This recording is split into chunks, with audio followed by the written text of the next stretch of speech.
యేసుప్రభు నామానికి మహిమ కలుగును గాక. పరిశుద్ధ గ్రంథం బైబిల్ దేవుని యొక్క వాక్య భాగాన్ని చదువుకుందాం. ప్రసంగి గ్రంథము 3వ అధ్యాయము 12వ వచనము.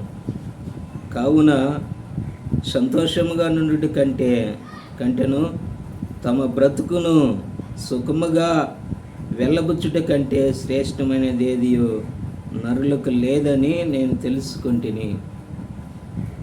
ఈ భూమి మీద సంతోషంగా ఉండాలన్నా, ఈ భూమి మీద సుఖముగా ఉండాలన్నా, సంతోషము, సుఖము, ఆశీర్వాదము మరి ఆరోగ్యము ఇచ్చేదే మన దేవుడు.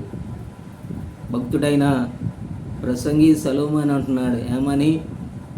కావున సంతోషముగా నుండుట కంటే తను బ్రతుకు సుఖముగా వెళ్ళబుచ్చుట కంటే శ్రేష్టమైనది ఏదీ లేదు. సంతోషముగా సుఖముగా ఉండి మన బ్రతుకుని వెళ్ళబుచ్చాలి అంటే దానికి ప్రాముఖ్యమైన వాడు మన ప్రభు అయిన యేసుక్రీస్తు వారే. కనుక మన జీవితంలో సుఖము, మన జీవితంలో శ్రేష్టము, మనము శ్రేష్టముగా సుఖముగా దేవుళ్ళో నివాసం చేద్దాము. నిజంగా దేవుడే బలమైన వాడు.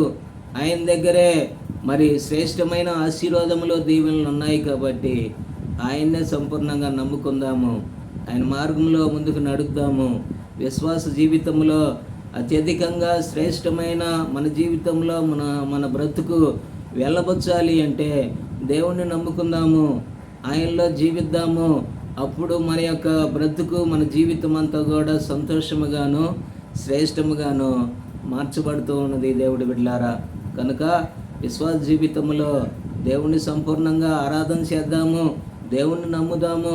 ఒకవేళ దేవుడికి ఏమన్నా నీకు దేవుడికి ఇష్టము లేని యొక్క కార్యముల్లోనూ కొనసాగుతూ ఉంటే, అయ్యా నా బ్రతుకులో, నా జీవితంలో నీకు కాని యొక్క పాపం ఏదన్నా నా హృదయంలో దాగి ఉంటే నన్ను క్షమించు, నన్ను నీ రక్తంతో కడుగు ప్రభువా, నీ కుమారుడుగా, నీ కుమార్తెగా నీ రాజ్యానికి, ఆ శ్రేష్టమైన పరలోక రాజ్యంలో నేను కూడా నా యొక్క బ్రతుకు భూమి మీద ఎలాగైతే ఎల్లబుచ్చుతున్నానో మరి అలాగనే సుఖ సంతోషాలు కలిగిన ఆ యొక్క అంతము లేని రాజ్యము, పరలోక రాజ్యంలో నేను కూడా ఉండటానికి సహాయం చేయ ప్రభు అని ప్రార్థన చేయి.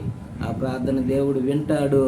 నిన్ను కూడా ఈ భూమి మీద సుఖముగాను శ్రేష్టంగాను జీవించే జీవితము దేవుడు మనందరికీ దయచేయాలని హృదయపూర్వకంగా నేను కోరుకుంటున్నాను. దేవుడు వాక్యాన్ని దీవించి బలపరచునుగా. ప్రార్థన చేసుకుందాం. మహాపరిషుడు తండ్రి, సర్వశక్తిమంతుడా యేసుక్రీస్తు ప్రభా, భూమి మీదనే కాదు కానీ పరలోక రాజ్యంలో నిత్యత్వం, నిత్య జీవములో సంతోషముగా, సుఖముగా, శ్రేష్టముగా మేము ఉండాలి అంటే అయా మీ కుమారులుగా, కుమార్తెలుగా మార్చబడాలి. కాబట్టి అటువంటి మంచి జీవితాన్ని మీరు మా అందరికీ దయచేయమని మా ప్రభు యేసుక్రీస్తు నామములో ప్రార్థించి అడిగి వేడుకొనుచున్నాం మా తండ్రి, ఆమేన్.